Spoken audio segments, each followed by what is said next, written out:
is about self-help and self-optimization, productivity, psychology, and see psychology, neuroscience. Understanding yourself better is very very important.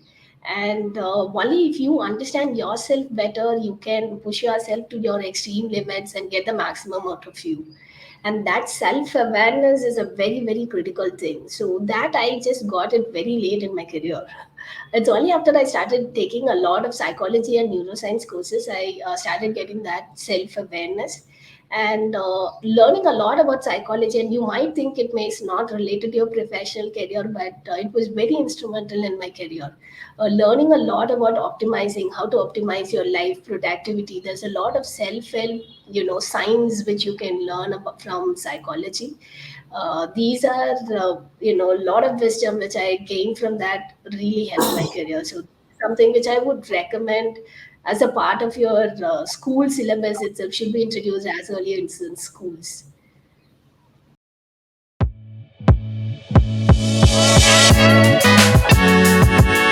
Hello and welcome to the first ever podcast of WTM Pune and GDG Pune. The main aim of this podcast is to provide valuable insights and inspiration to our attendees by presenting a pre recorded interview with our industrial expertise and showcasing their daring moments and courage. Today on stream, we have an inspiring woman with us, Usha Rengrajul. She heads the data scientist research at Hexa Protocol and has 22 plus industrial expertise. Oh, damn, that's my age. Apart from this, she has been a subject matter expert at BITS Villani and contributed in developing the curriculum of master's program in data science. You will be amazed to know one fact about her. She is world's first ever woman triple Kaggle grandmaster. Isn't that incredible? Let's now switch gears and hear the other side of the success from the Wonder Woman herself, Usha Rengaraju. Hello, ma'am. Welcome to the podcast. Yeah, thank you so much, Sakshi, for inviting me to this event. It's my privilege to be part of this event. Yeah, thank you. Could you please introduce yourself in few words to our audience? Yeah. So, in terms of my educational background, I'm a computer science engineer from Anna University, and I also hold MicroMasters from UC Berkeley, MicroMasters in Marketing Analytics. And in addition to that, I've done a lot of certification programs from Harvard and Columbia in financial engineering, data analytics for life sciences. So I have a very, very diverse background and I have a very strong domain knowledge in various areas. Outside that, in terms of my professional career, as Mansi mentioned, like I work, as Sakshi mentioned, I worked as data science. I had the data science research at Exa Protocol, and I also am very active in competitive data science. I'm a Kaggle grandmaster, and I've also prepared curriculum for various universities. I work as an adjunct faculty at a lot of universities as well.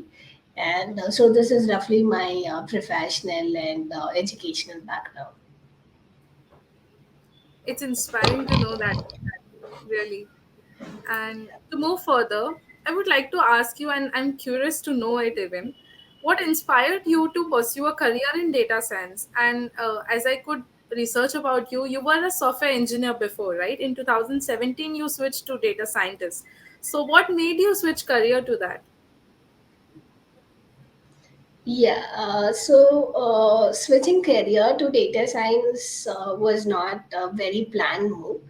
It just happened. I was working in financial domain, mostly in the investment banking side, and I was working for one of the leading providers in the banking industry. And so I was taking a break. I always thought I'll be an investment banker, and I was taking a break due to my certifications in CFA and clearing those exams.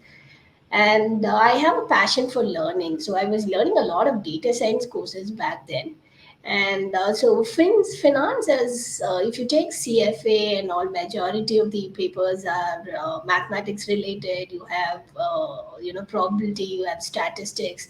So there's an overlap with data science. So investment banking has a strong overlap. The technical subjects which you need to be good at for do performing well in investment banking are mathematics.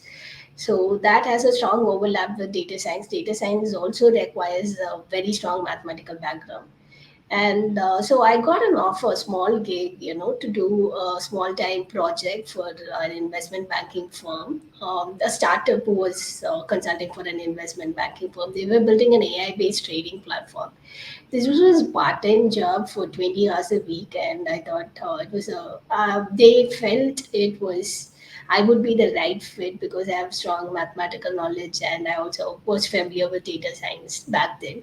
So that's how my career in data science started. Okay, okay. That's okay. So you experimented a lot in your initial times, right? Like which Yeah. field best for it. Okay, that's great to know. Moving further, I would like to know how do you achieve your work-life balance, right?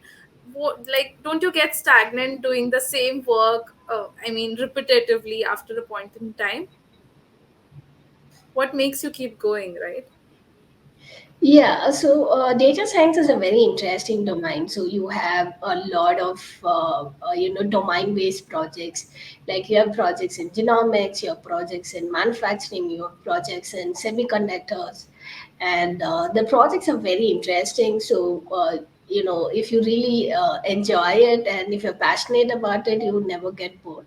That being said, it's very important to recycle your mind. So I ensure I take a break from work, and I ensure I do martial arts for as a part of my hobby.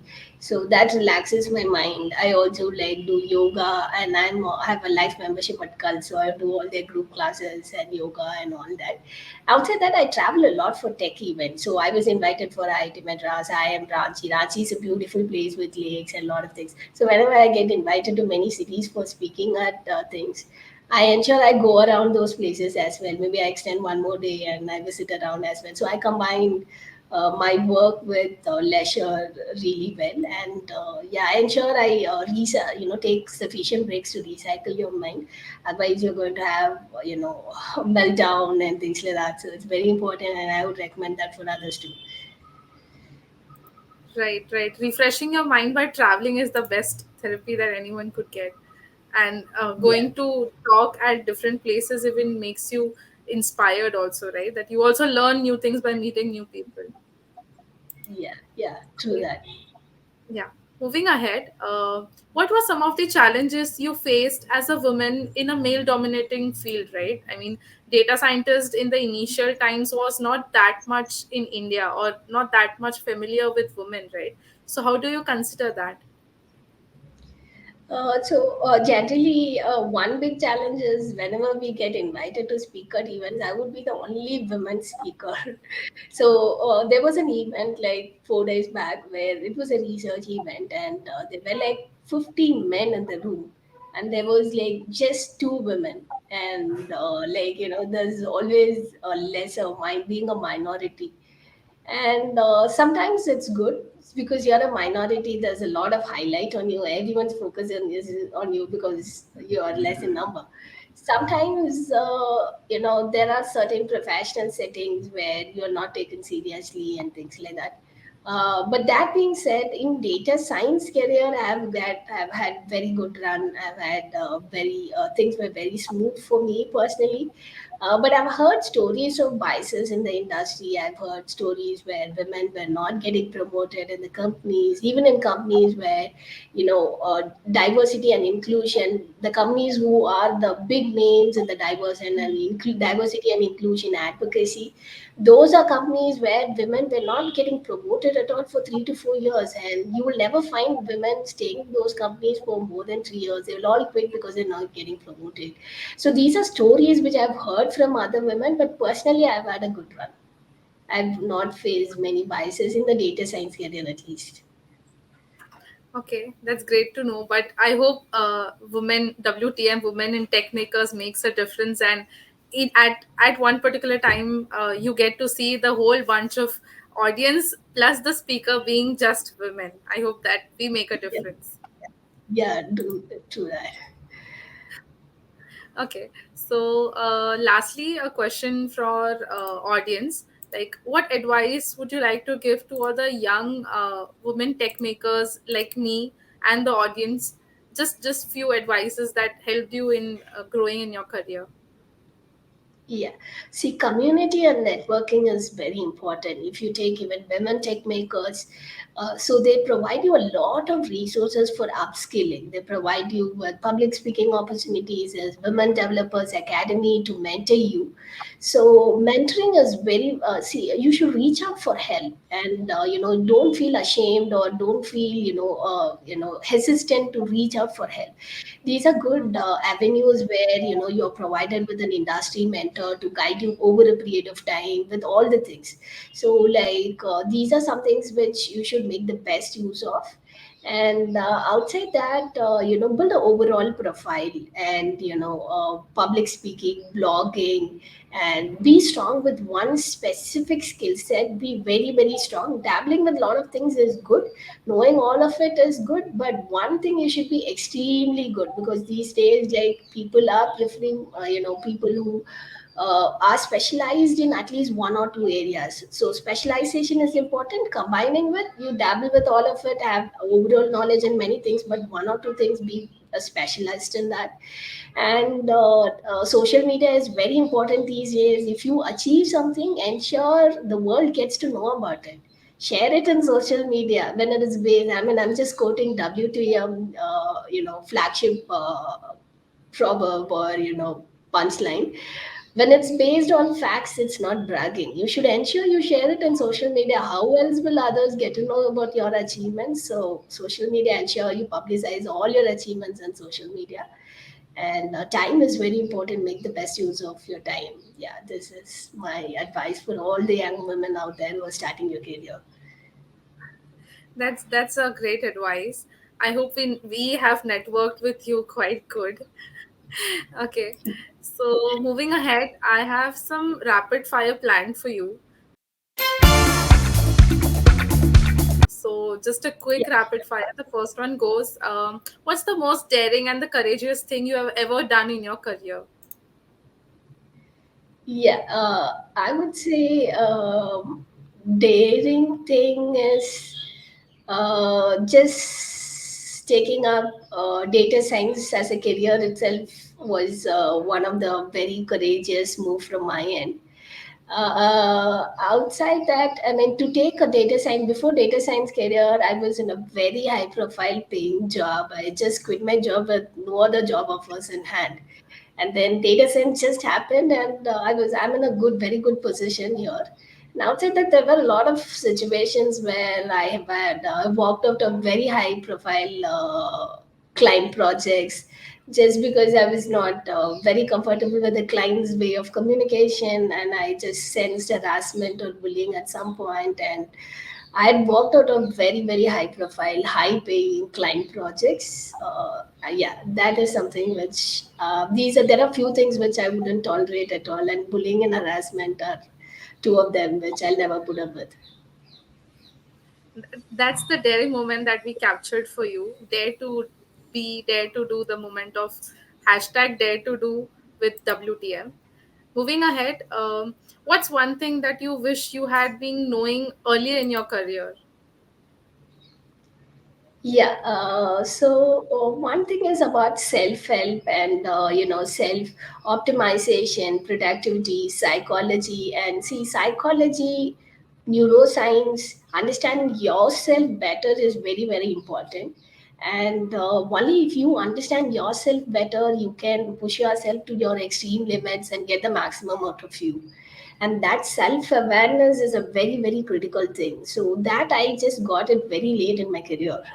It's only after I started taking a lot of psychology and neuroscience courses, I started getting that self awareness.